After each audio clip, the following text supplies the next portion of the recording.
Hello, Cancer. Welcome to Adria's Closet. So today I'm doing a reading for the sign of Cancer. Um, I had already started doing the reading. I had already pre-shuffled and got some tarot cards. So the first card that came out was Judgment. Um, so right now you're entering a new stage in your life, right? A new milestone, something great, something positive. I'm feeling nothing but positivity and strength, right? Strength is the encouragement, the reinforcement of God, of divine, of spirit, letting you know that you can have strength, you're protected, you can put your all into this new situation. Then the Four of Pentacles popped out. Stop being so stubborn. Both cards, the Hangman was also in reverse. Both of these cards, right, in reverse means that you're being stubborn, that there's some stubbornness. Upright, meaning that you're being stingy, right? But you're being stingy for a good reason. It's good causes. You know that you have to make these sacrifices. But reverse, you're being stingy because of fear. That's the word that's popping out to me. That's what Spirit is telling me. You're being stingy because of fear. It's not because you don't want to help. It's not because you being greedy. No, you just came out of a major situation where you weren't seeing the light, and now that you're in a new milestone, a new place, and you have the strength, and you're being given the strength, you're given the okay, you have to let go of that lack mindset. And then the Hangman means that things are happening whether you like it or not, right? And you're just accepting that. It's like Temperance. But reverse, you're being stubborn. You're not accepting what's happening. You're not letting Spirit and Divine play its course. So in order for you to go have this milestone and have it be a great one, have it be a great experience, you have to let go of that need of control. So let me pull a card from the power deck, see what important message you need to hear. God, ancestors, divine, what is an important message for Cancer for the 1st to the 8th of February? What is an important message that you have for Cancer from the 1st to the 8th of February? They have Justice, Strength, Four of Pentacles, the Hangman in reverse. What is an important message for God, ancestors, divine, Jesus, Holy Spirit, sacred? What is an important message? I just keep hearing stubborn, stingy, stubborn. That means so stubborn.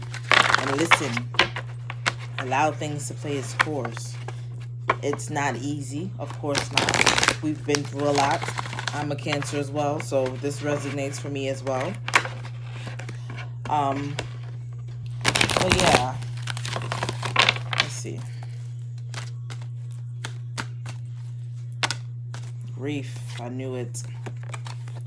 We have grief. And you see grief, the person is like with their head in their hands, they're hunched over, like curled up into a little ball. But you have all this life around you. And I don't mean other people, I mean flowers, nature, water. It looks like water back there.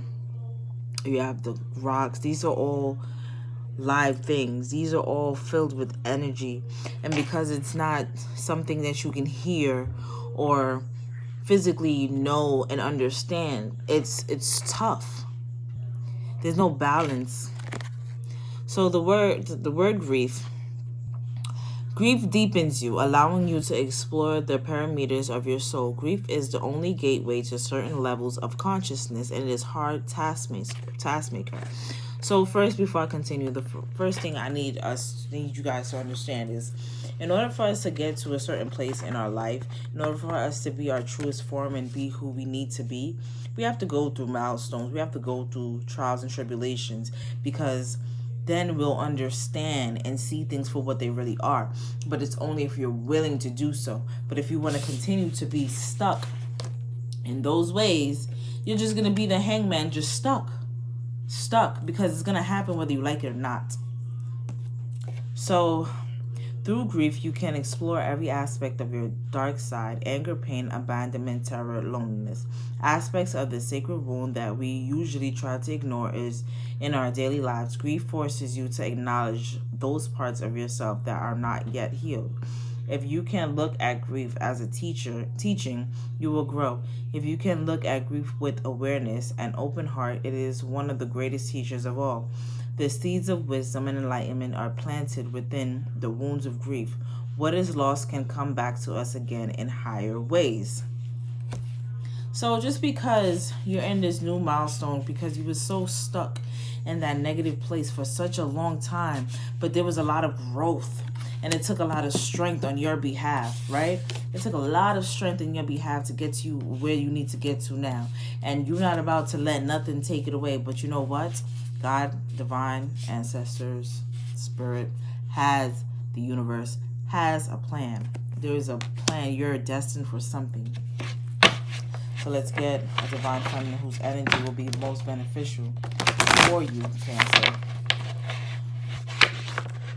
What is a divine feminine whose energy will be most beneficial for Cancer for the sign for the month of February 1st to the 8th?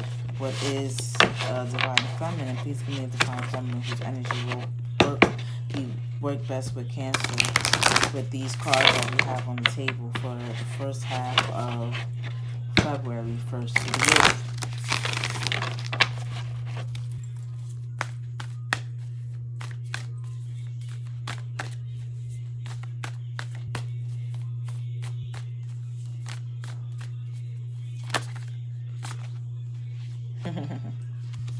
She's kind of one of my favorite divine feminines, Lolita, the red goddess. Playful in her spiritual power, laughter leads me back to the light.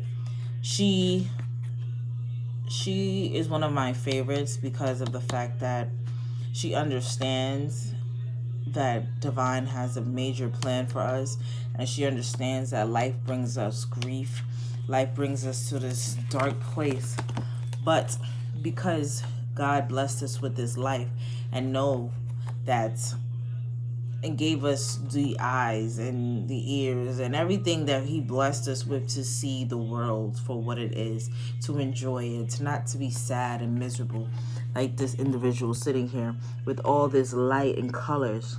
All these colors and light. There's so much life in this card. It's amazing. So let's learn a little bit about Lolita. And then we'll close out the reading with a Manifest Soulmate Oracle card.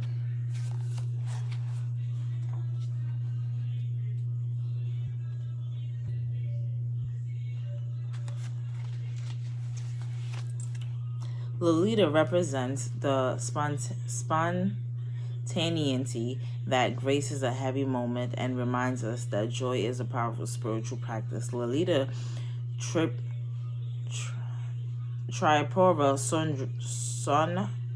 Sundari is a Hindu deity known as the Red Goddess because of her connection to the seer. She is often depicted sitting on a lotus with 16 petals, known as the fulfiller of all desires. She is holding a golden bow that represents the mind and 5 golden arrows that represents the 5 senses, and the ancient devotional text, the ancient devotional text dedicated to her. The Lalita Saharanaman, whatever, is a list of her 1,000 names that fulfills all the desires of the devotee simply through its recitation. One of Lolita's many names is She Who Plays. The Sanskrit word Lila means divine play.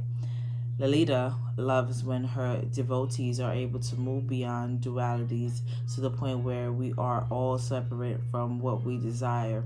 She loved puja, or spiritual worship, for this reason, because it moves us from from out of our ideas and thoughts of the divine and into our hearts where we can experience the divine directly.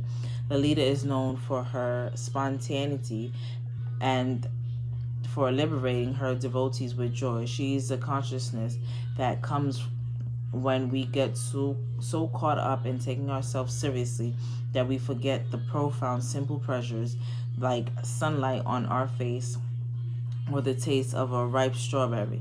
She's the delicious moment when we remember that we don't have to take everything, especially ourselves, so seriously. We don't have to be perfect or know the right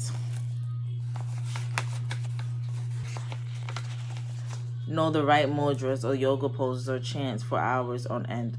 What's divine is inherent in us. It's remembered, not learned. When your soul selects her card, answers arrive from disengaging with the energy that created the problem or question to begin with.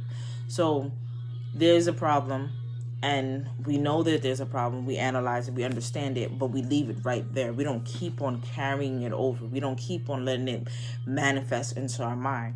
But that takes practice. That's when we have a balance between our conscious mind and subconscious mind, you know? The subconscious mind is the one that's like, oh, I don't want to get out of bed in the morning, when you know you got to get up in 30 minutes.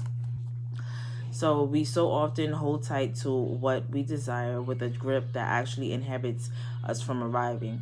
And we often take the soul by the collar and demand to know an answer right now.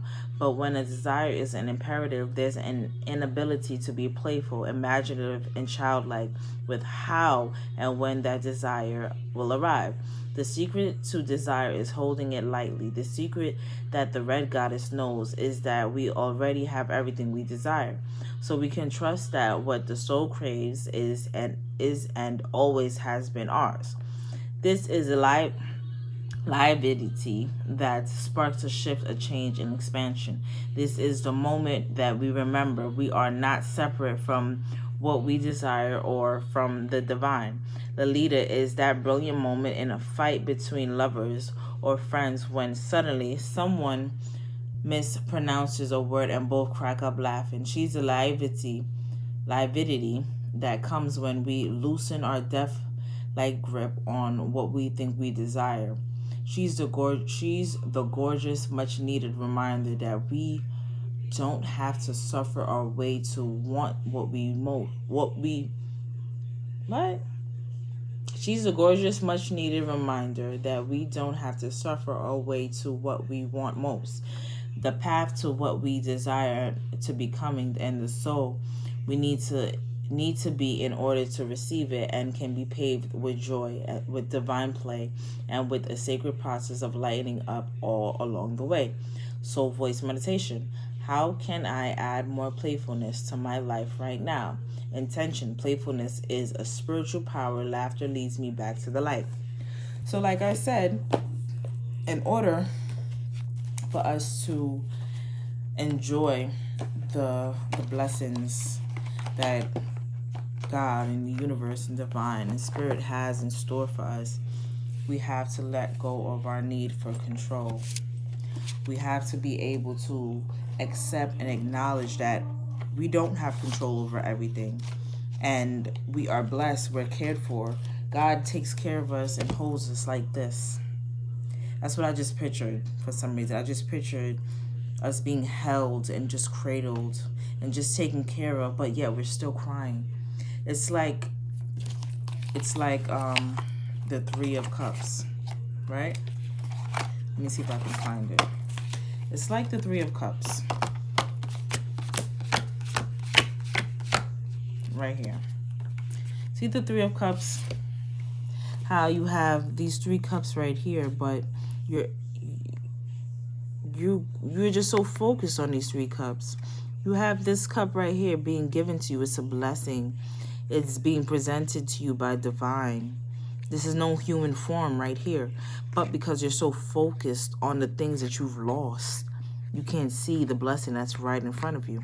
The moment you let go of that, you'll be at a happier place. You'll be at the Ten of Cups, right? You'll have the justice. You'll be at the Star. So thank you for watching. I hope this resonates. And if it didn't, maybe the next video will. Take what resonates, leave what doesn't. Enjoy. Have a good one.